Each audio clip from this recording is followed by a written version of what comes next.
The Rock of Gibraltar. Standing at the entrance of the Mediterranean is a monolith of limestone. At 426 meters, it rises majestically over the straits.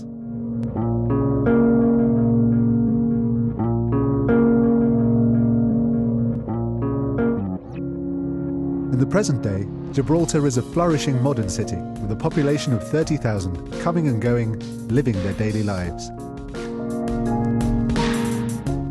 Unbeknownst to many, a vast and complex group of caves crisscrosses the inside of the rock, formed over millennia by the elements that have battered the mighty stone. With 214 officially recorded sites, Gibraltar has one of the highest concentrations of caves in the world for its size. Full of intrigue, wonder, and natural beauty, these natural hollows offer an opening to another way of seeing the rock, an underground Gibraltar.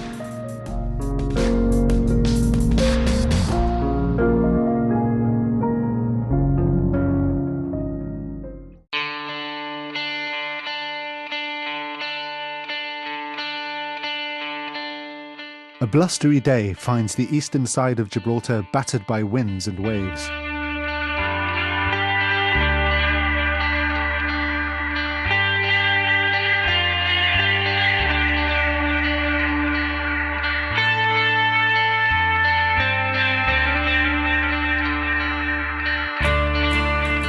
The Gibraltar Museum Caving Unit prepares the ascent up the eastern side to access the remote Cave S, named after Captain Sewell of the Royal Engineers who first discovered the site in the mid-1800s.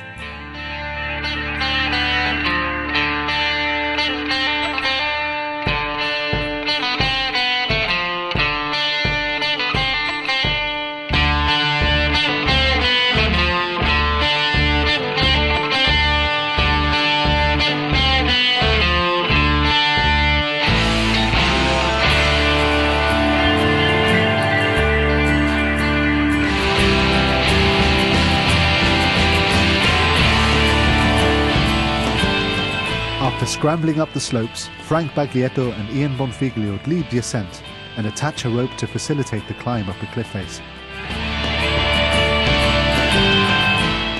Recent rainfall makes the vegetation on these cliffs slippery, and the team make their way carefully.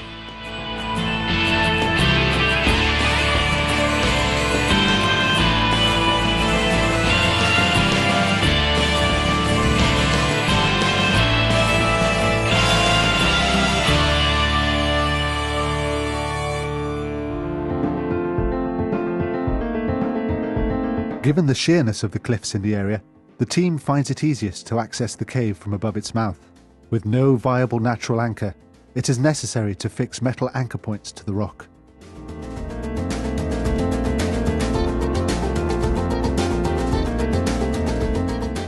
Speleologist Dino Navarro explains the complex series of anchors and safety lines which make the abseil down to Cave S possible.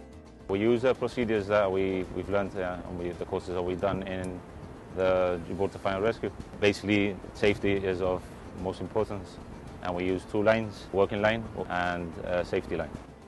We use brackets because what we call anchor points is where we attach the line. This is the most appropriate for this environment. Normally we use a tree or something better, but on this environment, the best we can use is an anchor. S-cave is in a place where we can't climb up because it's very difficult to access from the bottom.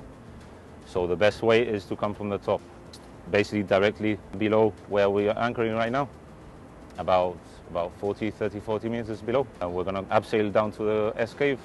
Once you get past the trees here, it's a sheer drop down. Communication is essential, and as part of the meticulous preparation, all scenarios are considered. Once the team finds itself in the risk area of the abseil, there can be no weaknesses in their setup.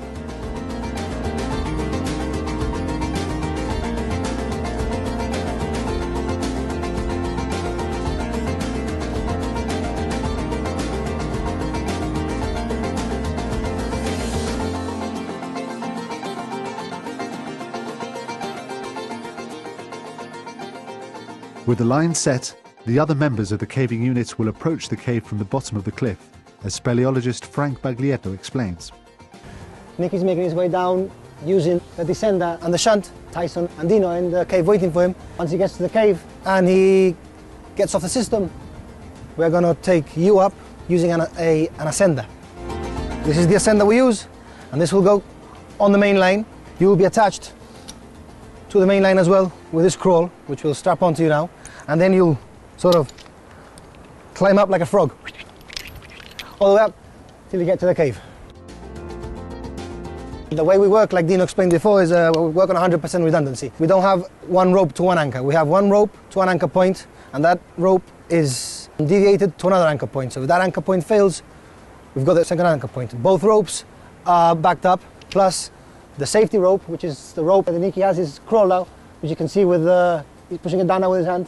That one is backed up to another anchor. So if all else fails, he will still be able to stay up there. He won't fall down. So we work 100% redundancy, 100% safe. That's the way we've been taught in the Fire and Rescue Service, and that's the way we do things.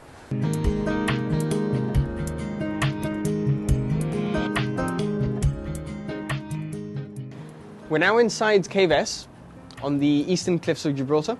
This cave was surveyed by George Balau and his cave research group in 1966. He later returned in 1983 with a team to actually excavate this cave, and he unearthed quite a lot of finds. Mainly Upper Paleolithic, but it's something that maybe we can also look at in the future. He spent 3 days actually here excavating the cave.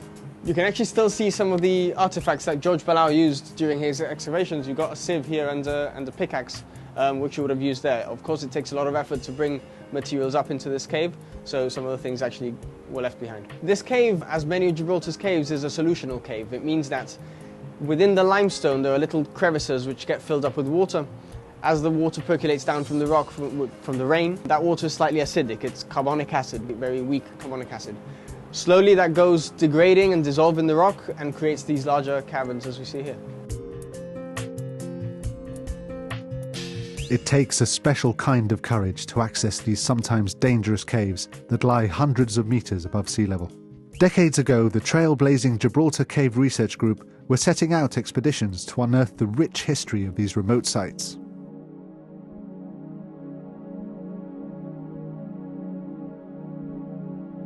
My name is Tito Serra. I have been caving since the 1970s. I was always involved in history.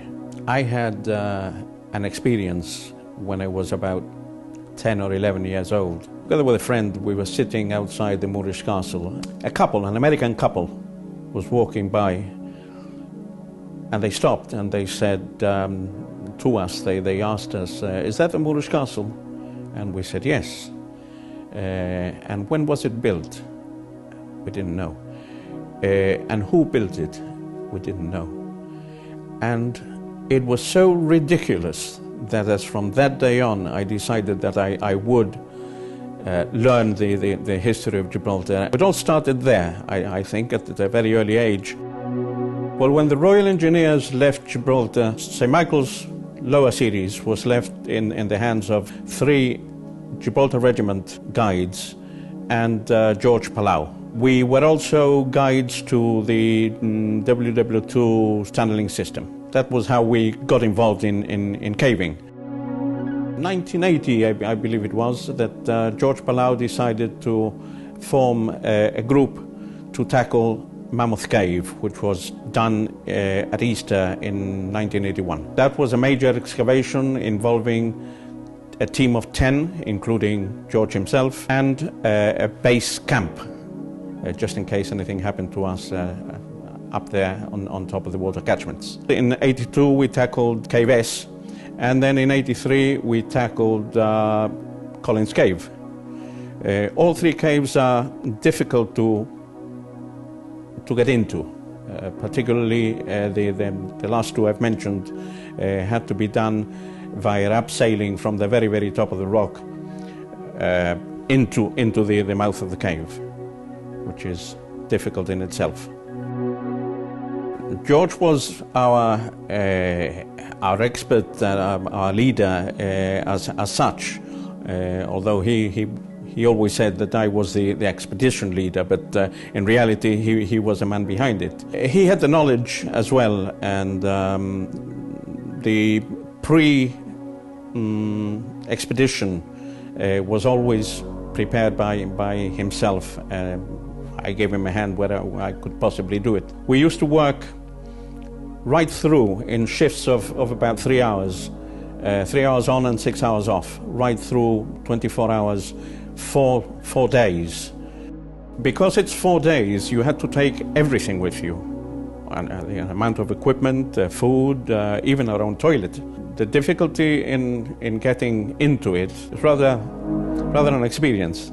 When you look down and you see that the beach, Sandy Bay, is down there and the cars passing through Sir Herbert of Miles Road are minute, the fear is there all the time. But of course we had a certain amount of experience in climbing and caving, and of course youth, which sets aside the fear. It is a hell of an experience, of course, finding yourself that you are excavating all the sand and all the earth in the cave, and passing all that earth through a sieve, a minute sieve, and objects start to materialize in front of your eyes. Things like bones, animal bones, bird bones, pottery, charcoal, all of that is in front of you, becoming live, so to speak. So much so that some of us wouldn't even sleep, or would sleep for half an hour and then get back onto the sieve to see what else we would find.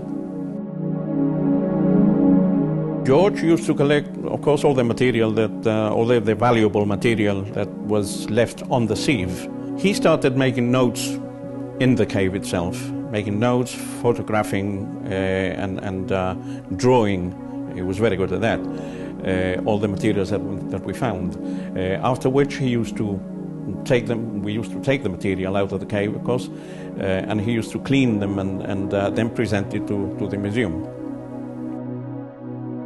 The late George Ballau, passionate about unearthing and conserving the history of Gibraltar, was comprehensive in his study of these sites.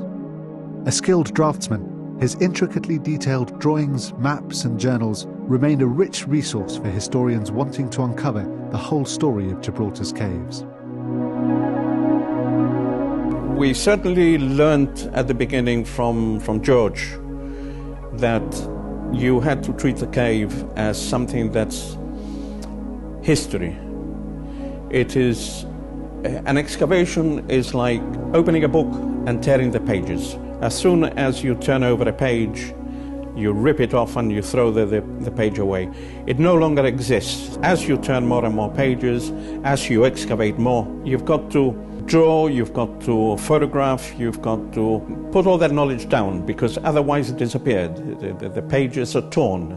It is very, very important to treat excavations with a lot of respect and do it systematically, the way that today they're doing the caves on the other side of the rock, Vanguard Cave and all the rest there. It's got to be done properly. Otherwise, amateurs entering a cave and tearing the historic pages and throwing them away, no, you're ruining history, our history.